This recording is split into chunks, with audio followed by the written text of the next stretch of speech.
ጥንታዊ የቤት አሰራርን የተከተሉት የሱቅ ዋጊፍ ቤቶች ከተማ ያቆሽሻሉ፣ ይፍረሱ፣ ለዓይን አይስቡም፣ ይጥፉ አልተባለም። ለኳታራውያን ትናንትናቸውን የሚያስታውሳቸው፣ ከነገ የሚያስታርቃቸው፣ ማንነታቸውን የሚነግራቸው ትዝታና ታሪካቸውን አጣምሮ የያዘ ቦታ ነው። እነሱም ዓይናቸውን ታስረው ቢገቡ እንኳን በጠረኑ ብቻ ይለዩታል። በእርግጥ በእንግድነት ለጎበኙትም ቢሆን የዕጣኑ ሽታ በቀላሉ የሚረሳ አይደለም። ወደ ኳታር መግቢያ ዋነኛው በር አንድ ነው። ሐማድ ዓለም አቀፍ አየር ማረፊያ ይባላል። የምንገኘው በኳታር ነውና ደጋግመን ዓለም አቀፍ ደረጃዎችን ብንጠቅስ እንዳይደነቁ። በስካይ ትራክስ ኤርፖርቶች ደረጃ መሠረት ይሄኛውም የዓለም ምርጡ አየር ማረፊያ የሚል ክብርን ተቀዳጅቷል። በእርግጥም ይገባዋል። ይህ ሰዓቱ ደርሶ ፕሌን እስኪሳፈሩ እያዛጉ የሚቆዩበት የተለመደ አይነት ኤርፖርት አይደለም። ዘመናዊ ነው ብለው ሳይጨርሱ ተፈጥሯዊ ሆኖ ያገኙታል። በደን በተሞላው አረንጓዴ ስፍራ እንሰትና ዘንባባ አይተው ሳይጠግቡ በዓለም አቀፍ ዕውቅ ሰዓሊያንና ቀራጺያን የተሰሩ የጥበብ ሥራዎችን ያገኛሉ። ንጽሕናው እግር ረግጦት የማያውቅ ያስመስለው እንጂ እሱስ ሥራ ይበዛበታል። በዓመት 250 ሺህ በቀን 700 በረራዎችን ያስተናግዳል። በሰው ቁጥር ካየነውም በ2024 ብቻ 52 ሚሊዮን ተጓዦችን አስተናግዷል።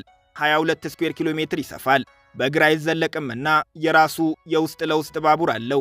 ኳታር በአጭር ጊዜ ውስጥ የዓለምን የአቪዬሽን ኢንዱስትሪ መቆጣጠር የቻለ አየር መንገድ ባለቤትም ናት። ኳታር ኤርዌይስ ይባላል። ስሙ ደጋግሞ ሲነሳ ዕድሜ ጠገብ ሊመስሎት ይችላል። ከሌሎች አየር መንገዶች ጋር ሲነጻጸር ግን በለጋ ዕድሜ ላይ ነው የሚገኘው። ገና የ32 ዓመት ወጣት ነው። እንደ አውሮፓውያን አቆጣጠር በ1993 በሁለት ኤርባስ አውሮፕላኖች ነበር አገልግሎቱን የጀመረው። ዛሬ ላይ 230 አውሮፕላኖች፣ 198 መዳረሻዎች እና 48000 ሰራተኞች ያሉት ስድስቱን አህጉራት የሚያገናኝ ገናና አየር መንገድ ለመሆን በቅቷል። በቅርቡም በጥቅሉ 96 ቢሊዮን ዶላር የሚያወጡ የ210 አዳዲስ አውሮፕላኖች ግዢ ለመፈጸም ለቦይንግ ካምፓኒ ትዕዛዝ በመስጠት ዓለምን ጉድ ማሰኘቱን ሳይሰሙ አልቀሩም።